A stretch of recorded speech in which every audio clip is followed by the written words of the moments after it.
Imaginemos por un momento cómo sería la vida en este mundo si los seres humanos no pudiésemos percibir el dolor. Si no tuviésemos terminaciones nerviosas, ni ningún otro mecanismo interno o externo que nos permitiera sentir el dolor. O imaginemos que una empresa farmacéutica crea un medicamento que elimina de una vez y para siempre toda sensación de dolor. Y no me refiero a un anestésico o a un calmante, me refiero a un medicamento que elimina total y permanentemente el dolor. Un medicamento que cauteriza todas las terminaciones nerviosas que nos permiten sentir el dolor. Alguien podría decir rápidamente qué bueno sería eso. Pero mirando el asunto más detenidamente, veremos que se trata de algo muy peligroso. Muy peligroso. Alguien podría tener sus manos en una superficie caliente, por ejemplo, y no darse cuenta hasta que el calor le quemara y le chamuscara la piel. Una persona podría caerse, romperse una costilla, y como no siente nada, seguirá su ritmo normal de vida y finalmente podría traspasarse un pulmón. O padecer de úlceras y no percatarse de ello hasta que llegara a ser sangrante. Muchas enfermedades no se detectarían a tiempo porque el paciente no sentiría ningún dolor. El dolor resulta ser una bendición en muchos casos. El dolor es un alerta rojo que nos indica que algo no está caminando bien. Y un médico sería muy irresponsable si se limitara a quitar el dolor de sus pacientes con calmantes, con anestésicos, sin tratar con el mal que le aqueja y le produce ese dolor. Bueno, pues así como el cuerpo posee mecanismos para indicarnos que algo anda mal, de la misma manera Dios ha provisto al alma de su propio mecanismo, para darnos señales de alerta, una conciencia que pasa juicio sobre nuestras acciones, una conciencia que aprueba o desaprueba todo lo que hacemos. Esa conciencia, al igual que las terminaciones nerviosas en el cuerpo, es una bendición de Dios.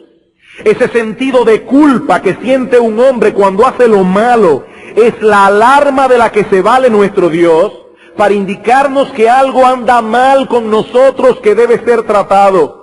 Eso lo vimos esta mañana en la escuela dominical, como el cristiano sentía ese peso sobre sus espaldas, ese dolor por haber pecado contra Dios. Dios lo hizo consciente de su culpa. La culpa es indispensable para que un hombre venga a Cristo en arrepentimiento y fe. La primera obra que hace el Espíritu de Dios en los pecadores para traerlos al Salvador es convencerlos de pecado, de justicia y de juicio. En otras palabras, hacer al hombre consciente de su culpa, para entonces guiarlo a buscar perdón en Cristo. No tiene sentido hablar de perdón a alguien que no se cree culpable.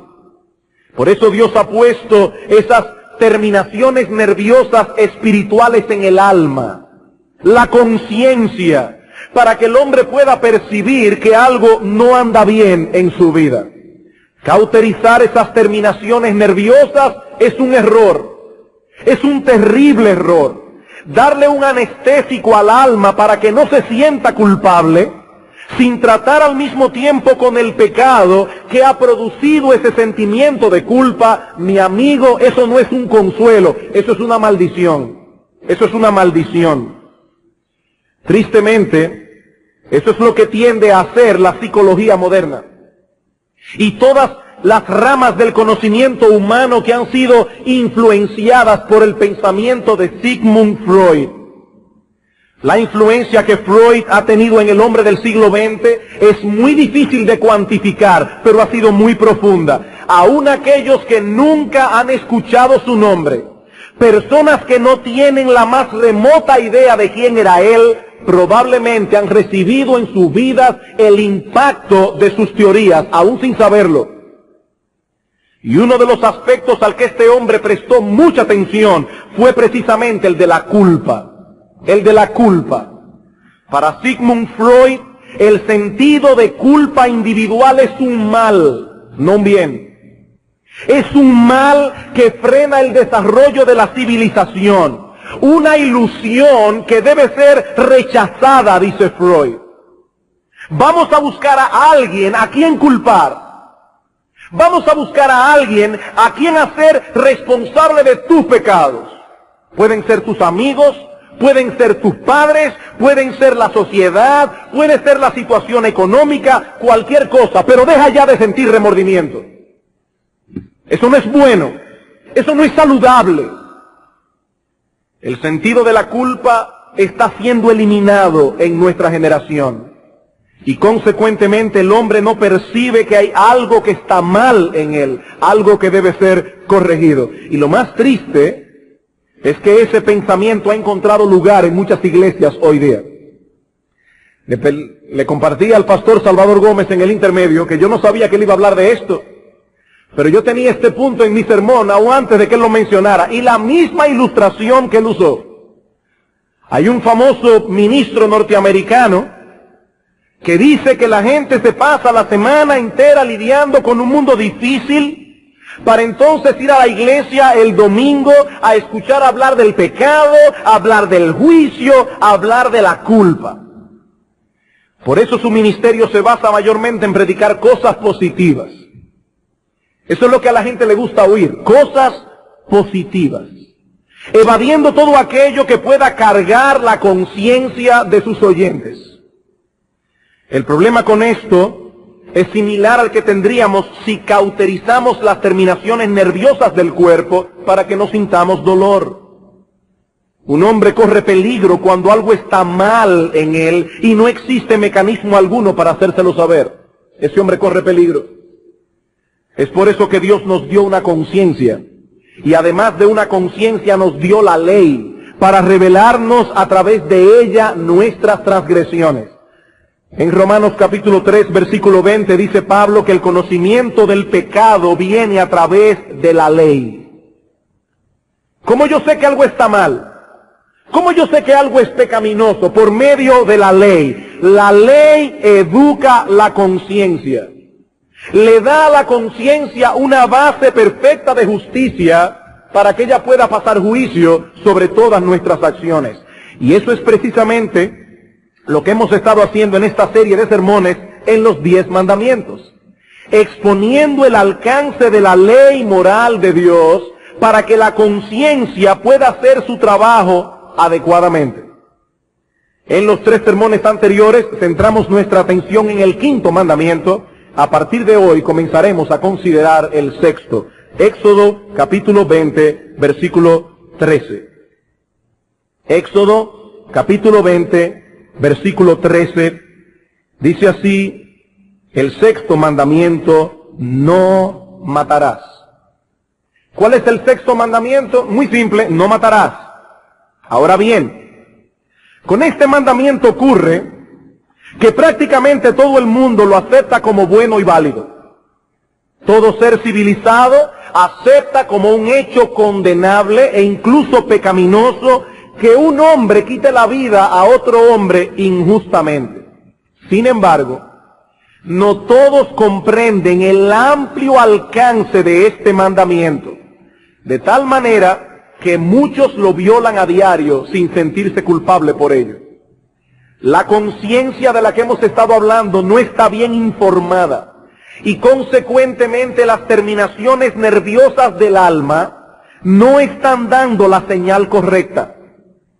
Lo que nos proponemos hacer ahora es abrir las Escrituras para ver qué Dios tiene que decirnos con respecto al 6º mandamiento, de modo que podamos educar nuestras conciencias. O para usar otra figura más gráfica, lo que nos proponemos hacer en esta mañana es tomar la espada del Espíritu. ¿Y cuál es la espada del Espíritu? La palabra de Dios. Y vamos a tomar esta espada para quitar la costra que puede estar embotando las terminaciones nerviosas de tu alma. para que tú puedas percibir claramente el peligro a tiempo. Y lo primero que quiero que veamos esta mañana es la esencia del sexto mandamiento. La esencia del sexto mandamiento. En Éxodo 20:13 leemos lo que a primera vista parece un mandato muy sencillo. No matarás. No matarás. Seguramente todos aquí saben lo que es matar. Hasta los niños pequeños, seguramente en este lugar saben lo que es matar. Matar es quitar la vida de un ser viviente. Ya sea que se trate de una persona, de un animal o incluso de una planta. Se puede quitar la vida a un ser humano, pero también se le puede quitar la vida a un perro o a una mata de mango. Es quitar la vida a un ser viviente. Cuando leemos en el sexto mandamiento, no matarás, lo primero que debemos preguntarnos es, ¿no matarás a quién o qué? ¿No matarás a quién? ¿Qué es lo que incluye el sexto mandamiento? Bueno, es obvio que se está hablando aquí de seres humanos. No matarás a otro ser humano, pero permítanme hacer una pregunta en esta mañana. ¿Incluye el sexto mandamiento a los animales y las plantas? ¿Prohíbe Dios en su palabra que matemos animales para comer? ¿Podemos decir que es el mismo pecado quitarle la vida a un hombre que quitarle la vida a un animal? Algunos rápidamente dirán que no es lo mismo quitarle la vida a un hombre que quitársela a un gato.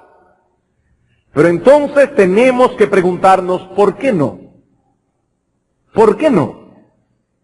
¿Qué es lo que hace al hombre distinto a los animales?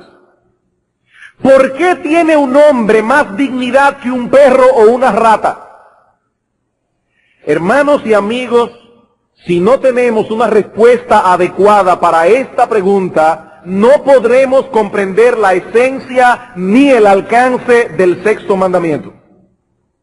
Hoy día existe una terrible distorsión en la mente de muchos porque no saben cuál es la diferencia que hay entre un hombre y un animal. De hecho, muchos libros de biología modernos nos dicen que el hombre es un animal racional. Un animal que piensa, pero un animal al fin. Ah, pastor, pero eso es un asunto de semántica. No, eso no es un problema de semántica. Esa es una perspectiva filosófica del hombre. Esa es una forma de ver la vida que inevitablemente traerá como resultado ciertas consecuencias.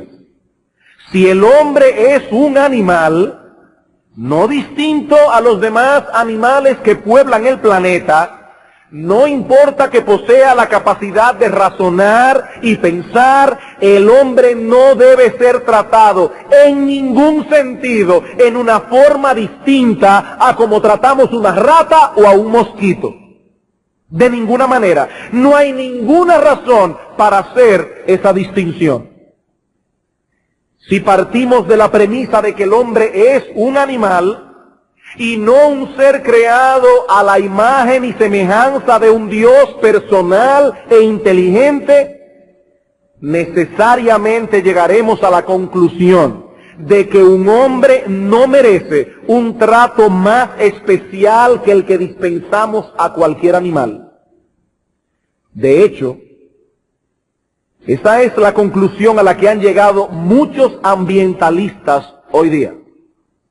Por ejemplo, Ingrid Newkirk, fundadora de PETA, que son las siglas en inglés de Personas para el Tratamiento Ético de los Animales, ella dice, y cito, que no existe ninguna base racional para decir que un ser humano tenga derechos especiales que los animales no tienen. Ella dice, no existe ninguna base racional para eso. Y en otra ocasión esta mujer declaró, 6 millones de judíos murieron en campos de concentración, pero 6 billones de pollos asados morirán este año en los hornos. Como si fuera la misma cosa. Ella está espantada porque 6 billones de pollos van a morir este año. Esta mujer no ve ninguna diferencia entre las atrocidades que se cometieron contra los judíos en los campos de concentración en la Segunda Guerra Mundial y lo que se hace con los pollos para comérselos. Michael Fox, vicepresidente de la Sociedad Humana de los Estados Unidos, dijo en un tono similar: la vida de una hormiga y la vida de mi hijo deben recibir igual consideración. Igual consideración. Algunos protestarán rápidamente y con razón ante declaraciones como estas, pero aún tenemos una pregunta que no ha recibido respuesta. ¿Dónde está el error? ¿Dónde está el error de esta forma de pensar? ¿Por qué no estamos dispuestos a aceptar que la vida de un niño no puede recibir igual consideración que la de una hormiga? ¿Por qué? ¿Qué es lo que hace al hombre distinto a las ratas o a las plantas, si tanto uno como los otros son seres vivientes? Lo que hace al hombre distinto es que es un ser creado a la imagen de Dios. Mi amigo, si tú no crees eso, tú no tienes razón para diferenciar una cosa de la otra. Si tú no crees eso, no hay razón ninguna para tratar a un hombre diferente a como tú tratas un mime. No hay razón. El hombre es distinto porque es un ser creado a la imagen de Dios. Las plantas y los animales, al igual que el hombre, son criaturas vivientes de Dios. Pero solo del hombre se dice en la Biblia que fue creado a la imagen y semejanza de Dios. Dice en Génesis capítulo 1, versículos 26 y 27, entonces dijo Dios: hagamos al hombre a nuestra imagen, conforme a nuestra semejanza, y señoree en los peces del mar, en las aves de los cielos, en las bestias, en toda la tierra y en todo animal que se arrastra sobre la tierra. Y creó Dios al hombre a su imagen, a imagen de Dios lo creó, varón y hembra los creó. Como un ser creado a la imagen de Dios, al hombre le fue dado dominio sobre toda la creación. En cierto modo, el hombre fue constituido como un representante de Dios en la tierra. Por eso recibió el don del entendimiento, por eso recibió la voluntad, dos elementos que elevan al ser humano muy por encima de los animales y que nos capacita para ejercer dominio sobre la creación. El hombre posee la capacidad de razonar, el hombre posee la capacidad de tomar decisiones racionales. No vivimos por instinto, o no deberíamos. El hombre fue creado a la imagen de Dios para tener comunión con Dios, para darle a Dios una adoración racional. Es eso lo que hace al hombre un ser único y especial. Y es eso lo que hace abominable que un ser humano le quite la vida a otro injustamente. Dice en Génesis capítulo 9, versículo 6, el que derramare sangre de hombre, por el hombre su sangre será derramada, porque a imagen de Dios es hecho el hombre. Desde muy temprano en la historia humana, nuestro Dios instituyó la pena capital para los criminales. Y debo decir, hermanos y amigos, que yo estoy completamente de acuerdo en que los gobiernos ejecuten la pena capital sobre los asesinos. Y creo que nuestras sociedades vivirían muy tranquilas si se aplicara esa norma de justicia creada por Dios desde muy temprano en la vida del hombre. Si un hombre asesina a otro hombre, debe ser muerto, dice Dios. ¿Por qué? Porque a imagen de Dios es hecho el hombre. Ese es el mismo argumento que usa Santiago en su carta en el Nuevo Testamento hablando de la lengua. Santiago dice que debemos tener cuidado en la manera como usamos la lengua para afectar a otro ser humano. Dice Santiago en el capítulo 3, versículo 9, con ella bendecimos al Dios y Padre, y con ella maldecimos a los hombres que están hechos a la imagen de Dios. Hermanos míos, esto no debe ser así, dice Santiago. Maldecir a una persona es despreciarla. Es tratarla como si fuera un ser insignificante. Y Santiago dice que no debemos hacer tal cosa con un ser que ha sido creado a la imagen de Dios. Eso es lo que está detrás del sexto mandamiento. El respeto que debemos tener por la vida humana, por lo que la vida humana representa. No importa lo que diga la Sociedad Protectora de Animales, matar un pollo para comérselo no es un asesinato. Matar un pollo para comérselo no es un asesinato. Dios le dio permiso al hombre de hacer tal cosa. Dice en Génesis capítulo 9, versículo 3, todo lo que se mueve y vive os será para mantenimiento. Así como los legumbres y plantas verdes os lo he dado todo para comer. Usted puede ser vegetariano si lo desea, ya sea porque no le guste la carne, por un problema de salud o por cualquier otro tipo de consideración dietética, pero no por una razón religiosa. No hay ninguna base bíblica para el vegetarianismo, gracias al Señor. Ninguna base bíblica. Pablo dice en 1 Corintios capítulo 10, versículo 25, de todo lo que se vende en la carnicería, comed, sin preguntar nada por motivos de conciencia, porque del Señor es la tierra y su plenitud. Dios es el dueño de todo cuanto existe y por lo tanto tiene pleno derecho a disponer de lo suyo como mejor le parezca. Y Él ha dicho que podemos disponer de las plantas y de los animales para nuestro mantenimiento. Aunque debo aclarar aquí que yo no estoy diciendo con esto que la Biblia promueve el maltrato a los animales o la tala indiscriminada de árboles. No.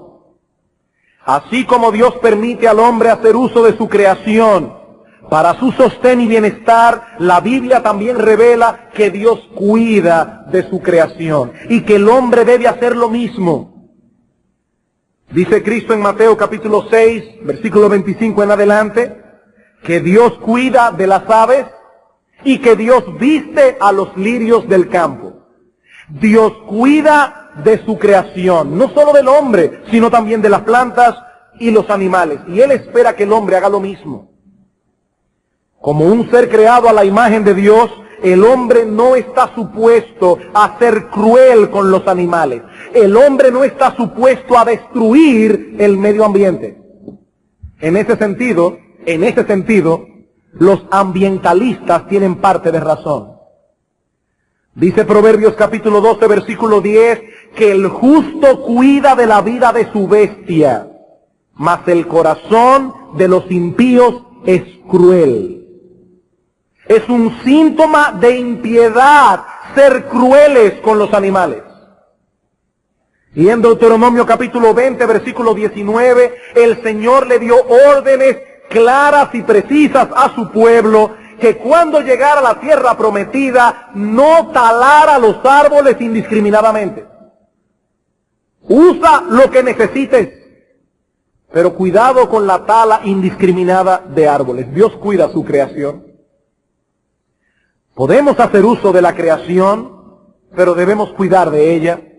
Las Escrituras no promueven el exterminio indiscriminado de animales y árboles, pero tampoco eleva a los animales y las plantas al mismo nivel de dignidad de un hombre. La esencia del sexto mandamiento es el cuidado que debemos tener por la vida humana, por cuanto el hombre es un ser creado a la imagen de Dios. Si echamos a un lado esta verdad bíblica, si vemos al hombre como el producto de un proceso evolutivo, algo así como un afortunado accidente, no queda razón alguna para tratar a un ser humano con más cuidado y con más consideración que la que tenemos hacia un mosquito. No existe ninguna razón. Habiendo considerado la esencia del sexto mandamiento, veamos ahora en segundo lugar lo que se prohíbe en el sexto mandamiento. Lo que se prohíbe en el sexto mandamiento. La palabra hebrea que aparece en Éxodo capítulo 20, versículo 13, y que en español se traduce como matar, es la palabra hebrea rasá, cuyo significado básico es matar injustamente. Matar injustamente.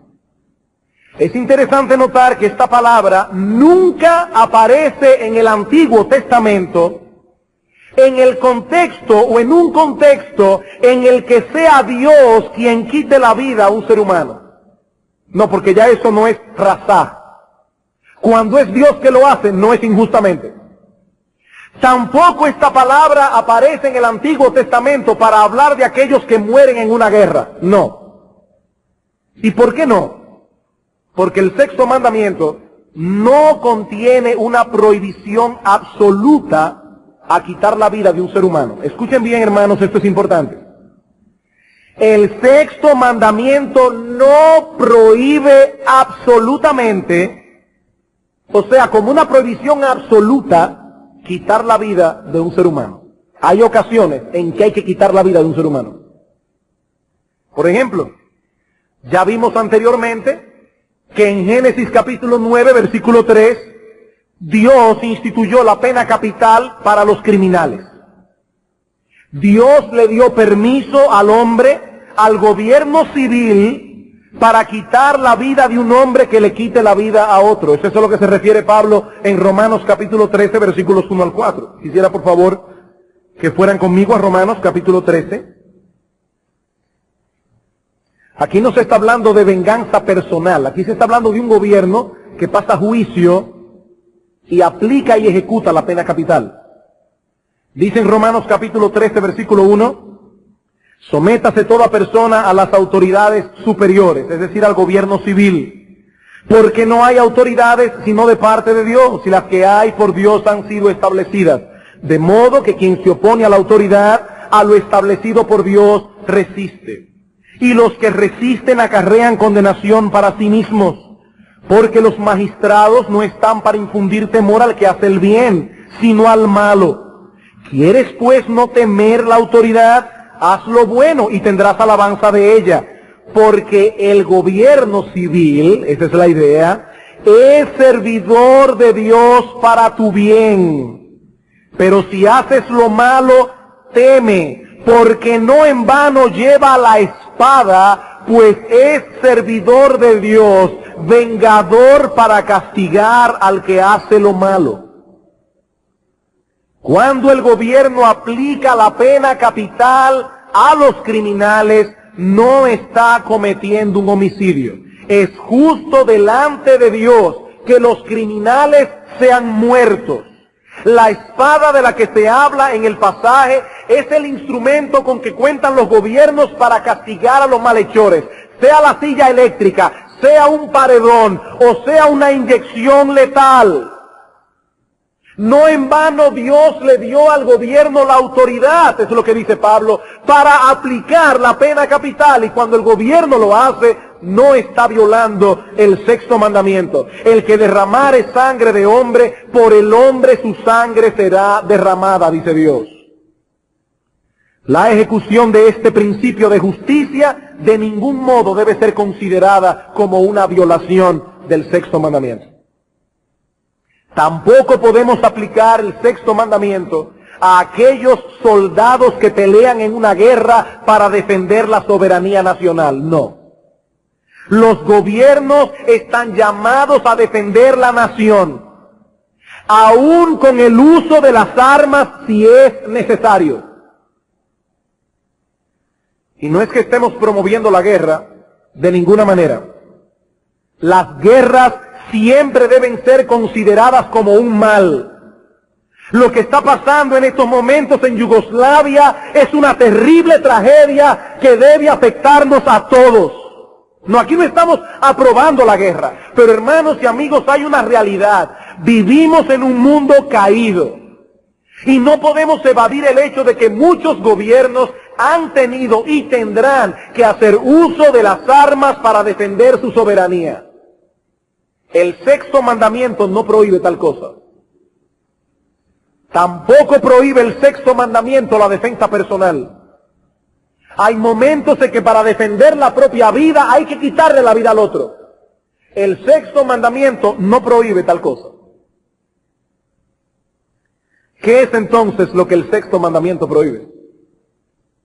Que un ser humano atente contra la vida de otro injustamente, ilícitamente. Cualquier daño que se infringe injustamente contra otro ser humano, ya sea contra su vida, o contra su reputación, o contra su bienestar, está prohibido en el sexto mandamiento. Hermanos, no perdamos de vista lo que decíamos en el punto anterior. ¿Qué es lo que está detrás del sexto mandamiento? ¿Cuál es la esencia? ¿Qué es lo que va detrás soportando este mandamiento? El hecho de que el hombre fue creado a la imagen de Dios. Y por lo tanto, no debe ser maltratado de ningún modo, sino que por el contrario, debemos hacer todo lo que esté a nuestro alcance para procurar su bien. Si no miramos el mandamiento desde esta óptica, lo limitaremos únicamente al homicidio literal, cuando lo cierto es que su alcance es mucho mayor. Ese fue el problema con que Cristo se enfrentó durante su ministerio en su trato con los fariseos y publicanos, fariseos y escribas, perdón. Mateo capítulo 5. Evangelio de Mateo, capítulo 5.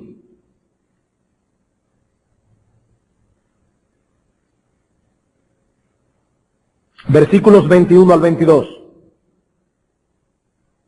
Oísteis que fue dicho a los antiguos, no matarás. Bueno, eso era todo lo que el sexto mandamiento decía. Pero ahora los escribas y fariseos le añadían una coletilla. Y cualquiera que matare será culpable de juicio. Pero yo os digo que cualquiera que se enoje contra su hermano será culpable de juicio. Y cualquiera que diga necio a su hermano será culpable ante el concilio. Y cualquiera que le diga fatuo quedará expuesto al infierno de fuego. Los escribas y fariseos tomaron el sexto mandamiento y lo conectaron con otras porciones de la ley mosaica que trataban particularmente con el homicidio, como si el sexto mandamiento solo fuera violado cuando se quita literalmente la vida de otro ser humano. Pero el Señor nos enseña aquí que el sexto mandamiento es mucho más amplio en su alcance, que tiene que ver con el corazón, con los sentimientos que albergamos contra otras personas. El sexto mandamiento tiene que ver con las palabras hirientes y denigrantes que pronunciamos contra otros en un momento de ira, de enojo y de indignación. El espíritu que está detrás del sexto mandamiento es el respeto que debemos tener hacia la vida humana por la imagen divina que el hombre porta consigo. Cuando ese respeto no está presente, ya somos transgresores del sexto mandamiento, aunque no le hayamos puesto un dedo encima a nadie. Por eso, en su interpretación del sexto mandamiento, el Señor enfoca primeramente los malos sentimientos. Los malos sentimientos que podemos albergar contra otros y que tarde o temprano nos llevarán a irrespetarlos y a dañarlos en algún sentido. Dice el Señor, cualquiera que se enoje contra su hermano será culpable de juicio. Cualquiera que se enoje contra su hermano ya es un criminal. Ese enojo pecaminoso es la raíz del homicidio y está prohibido en el sexto mandamiento. Dice en Primera de Juan, capítulo 3, versículo 15, todo aquel que aborrece a su hermano es homicida. No le ha hecho nada, pero es homicida. Aunque no haga nada en su contra, el hecho de albergar un enojo pecaminoso contra él ya lo convierte de facto en un asesino. Eso es lo que dice la Biblia. Debo aclarar que un hombre puede sentir ira y no pecar. Eso es importante. No toda ira está prohibida en la Escritura. De hecho, hermanos, hay momentos que cuando un cristiano no siente ira está en pecado. Hay momentos en la vida en que no airarse es pecaminoso. Como cuando Cristo se airó al sacar a los mercaderes del templo. ¿Ustedes creen que el Señor llegó allí y dijo, ay, por favor, ustedes podrían mover un poco las mesas porque están enfeando el templo? Yo no creo eso. Dice la Escritura que el Señor tomó un azote de cuerdas y sacó a los mercaderes del templo a fuetazos. Eso era correcto. La ira por la gloria y el honor de Dios y por la casa de Dios estaban consumiendo al Señor Jesucristo. Y si nosotros no sentimos lo mismo cuando vemos la iglesia de Dios contaminada, nosotros estamos en pecado. Debemos sentir la misma ira que el Señor. O cuando el Señor pronunció aquellos ayes terribles contra los escribas y fariseos en Mateo capítulo 23. ¡Ay de vosotros, escribas y fariseos hipócritas! ¿En qué tono creen ustedes que habló Cristo en aquella ocasión? Porque yo me lo imagino airado. Yo me lo imagino airado. Pero esa es una ira motivada por un deseo ardiente de defender el honor de Dios. Esa es una ira, una santa indignación motivada cuando se ve que la santidad del pueblo de Dios está corriendo peligro. Pero cuando lo que está envuelto es una mera indignación personal, porque nos sentimos agraviados, porque nos sentimos ofendidos y queremos que esa persona pague de alguna manera el mal que me ha causado, amigos, hermanos, eso es homicidio, eso es asesinato desde la perspectiva de Dios. Cristo dice que cualquiera que albergue en su corazón ese tipo de enojo es culpable. Ha violado el espíritu de la ley, aún en el caso supuesto de que no haya expresado su molestia y su amargura de ninguna forma visible. Dice Cristo, el solo albergar el sentimiento ya es pecado, aunque no hagas nada. Aunque debo decir que generalmente ese tipo de ira no puede quedarse ahí guardada. Eso es muy difícil. Ese tipo de ira pecaminosa tiende a manifestarse de un modo u otro. Su expresión extrema es el homicidio literal. Esa es la expresión extrema de la ira.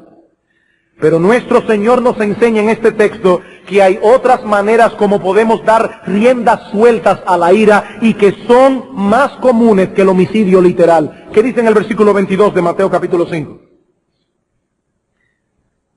Pero yo os digo que cualquiera que se enoje contra su hermano será culpable de juicio, y cualquiera que diga necio a su hermano será culpable ante el concilio. El enojo del corazón trae palabras a la boca. La palabra necio que aparece aquí es la traducción de la palabra aramea raká. Y esta palabra significa literalmente cabeza hueca, estúpido, imbécil, insignificante. Se trata de un término peyorativo que denigra a la persona. ¿Qué es lo que está diciendo el Señor aquí? Que cuando en un arrebato de ira usamos cualquiera de estos términos con la finalidad de dar riendas sueltas a nuestro enojo, con la finalidad de aplastar a la otra persona, Cristo dice, estás violando el sexto mandamiento y estás cometiendo homicidio. Eres un asesino. El hombre fue hecho a la imagen de Dios y por lo tanto Dios es ofendido cuando tratamos con desprecio a un ser humano. Es como si estuviésemos diciendo, Dios, qué gran equivocación has cometido al crear a este estúpido. ¡Qué equivocación! Señor, parece que no fue hecho a tu imagen, sino a la imagen de un burro o de algún otro animal inferior. ¡Qué error, Dios! ¡Qué metida de pata has hecho al crear a este idiota! Un hombre creado a la imagen de Dios. Un hombre creado a la imagen de Dios.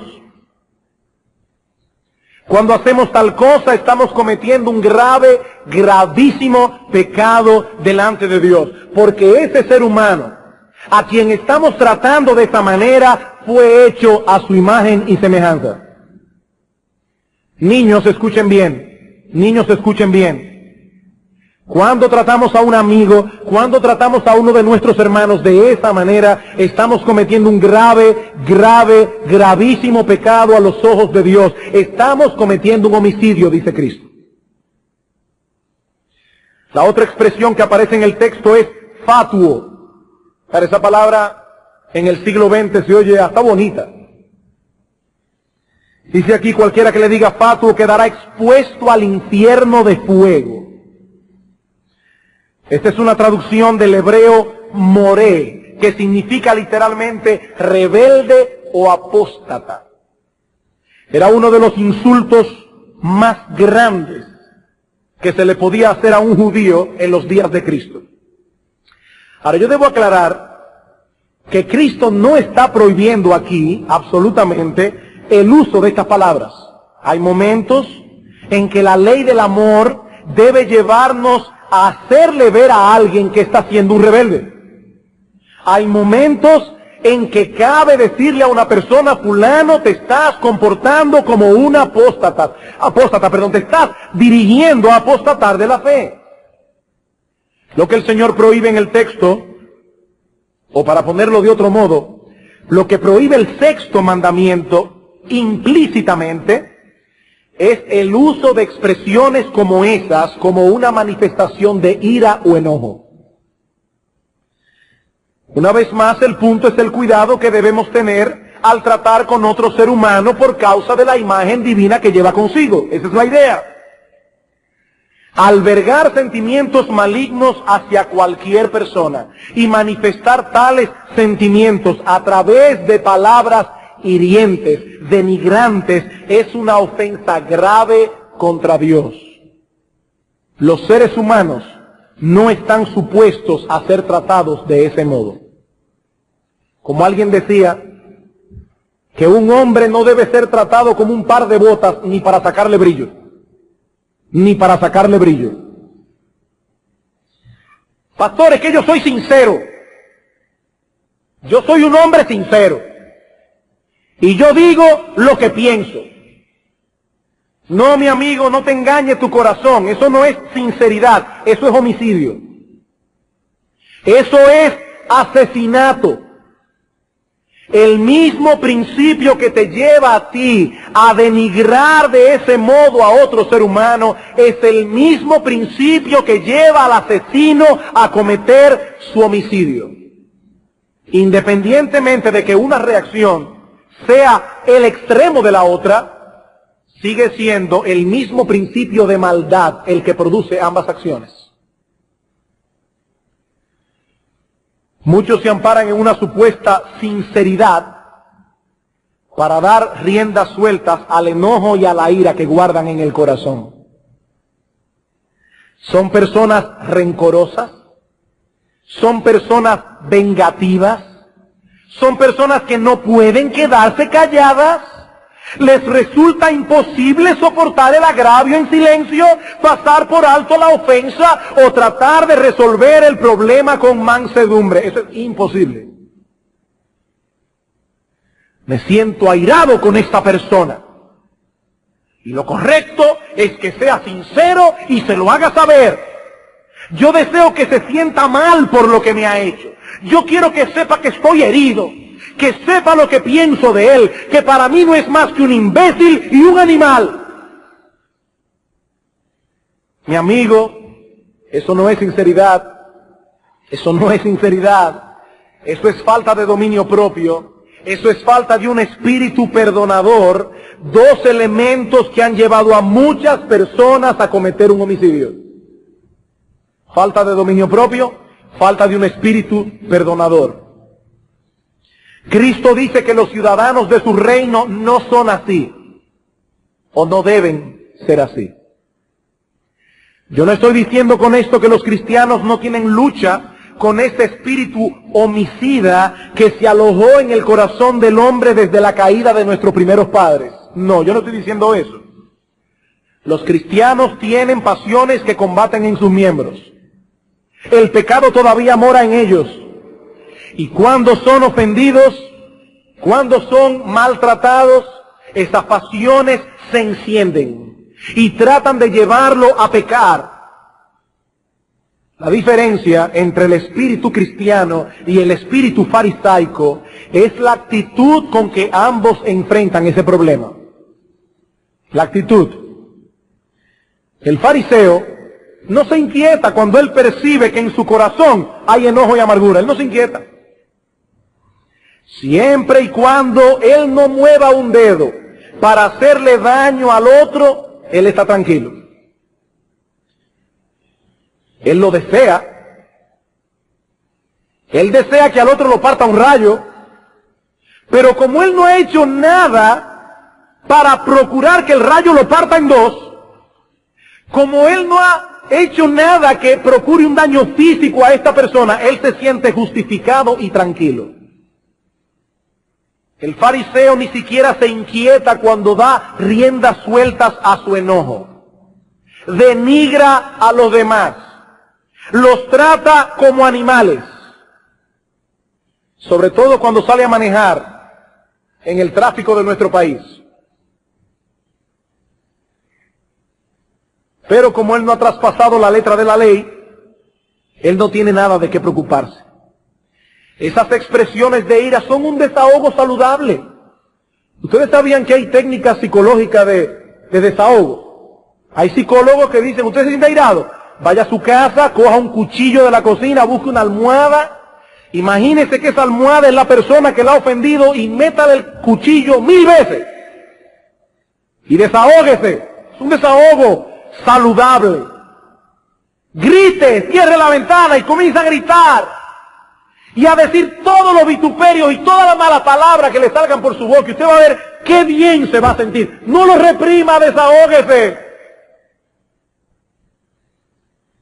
Eso ayuda a botar presión.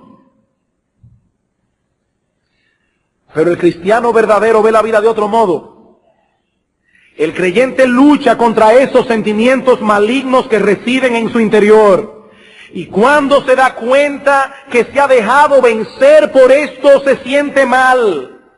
Su conciencia ha sido activada y cuando usa palabras inadecuadas, hirientes, denigrantes, él siente un terrible desasosiego en su interior, un terrible malestar. Así que no estamos diciendo que el cristiano sea perfecto. No estamos diciendo que él siempre habla con bondad y que nunca se deja dominar por la ira. No, porque eso no es cierto. Eso no es cierto. Lo que estamos diciendo es que el cristiano enfrenta ese problema desde una óptica muy distinta a la del hombre incrédulo. El hombre incrédulo ni siquiera acepta que esto sea un problema. Él lo llama sinceridad, desahogo, pero los cristianos le llaman homicidio, asesinato, porque tienen la mente de Cristo. Mi amigo, Cristo le llama a esto homicidio. ¿Y sabes lo que dice la Escritura con respecto a los homicidas? Que ninguno entrará en el reino de Dios. Gálatas capítulo 5.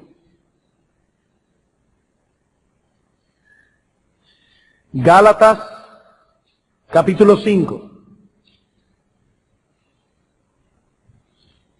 Versículo 19.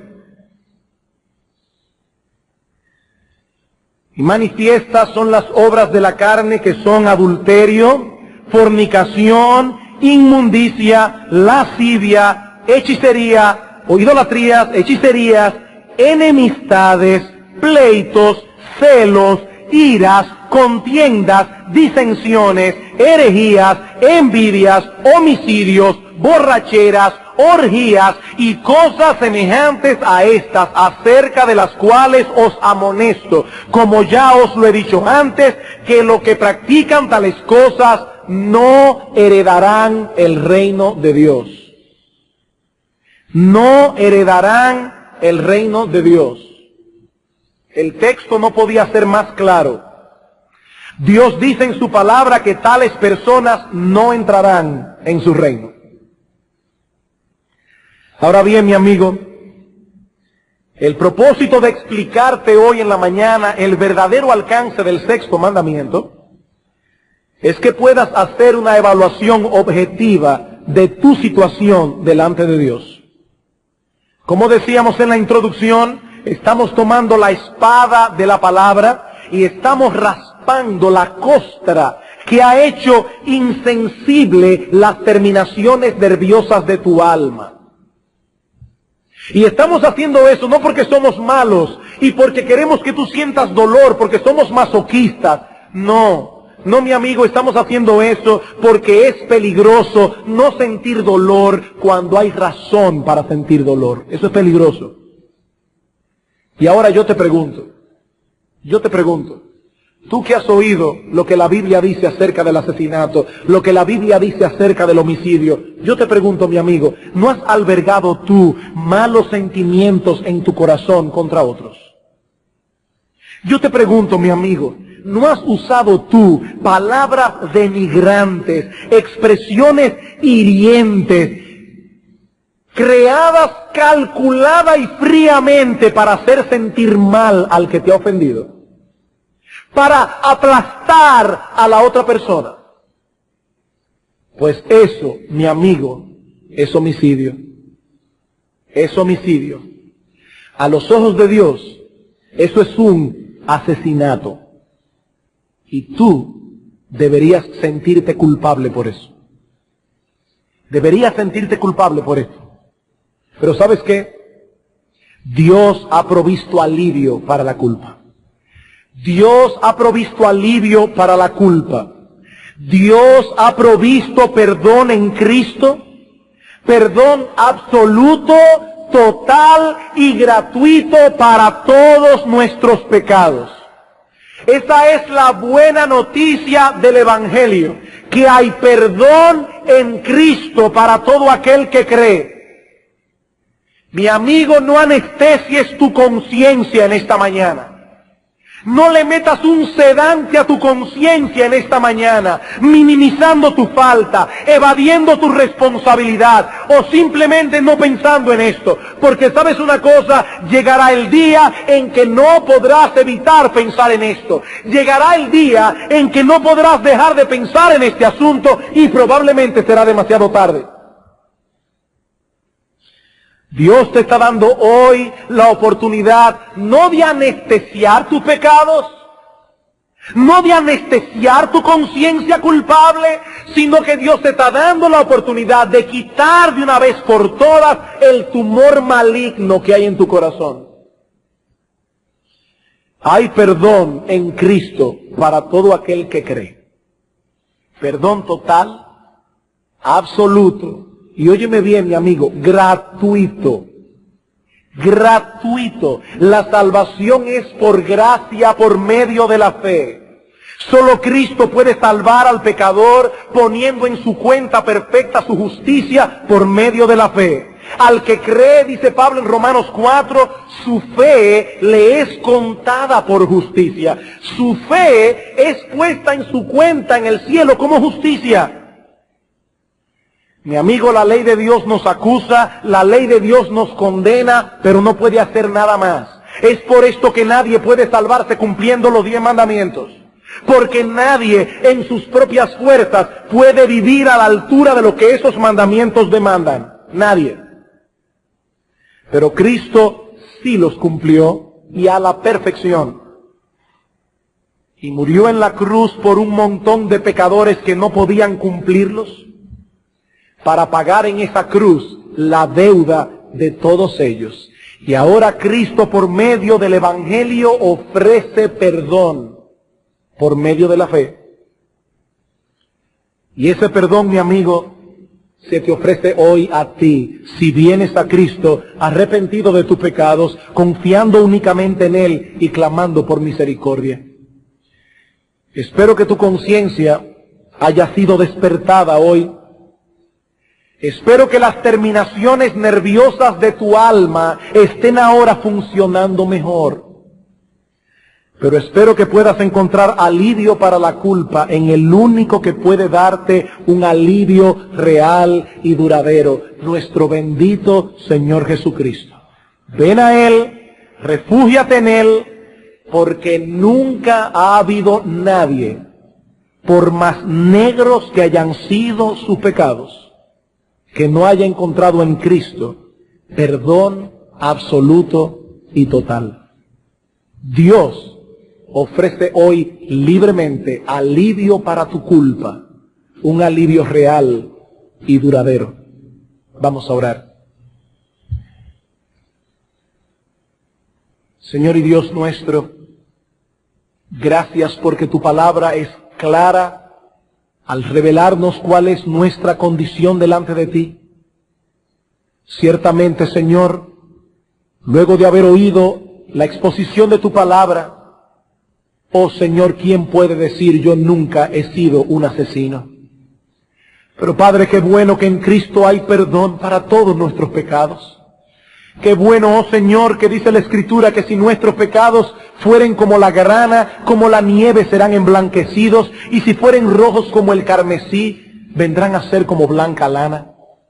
Padre, que tu Espíritu Santo use hoy tu palabra como una espada para sensibilizar la conciencia de muchos, pero no simplemente para hacerles sentir el peso de su culpa, sino para moverlos eficazmente a buscar alivio en Cristo Jesús.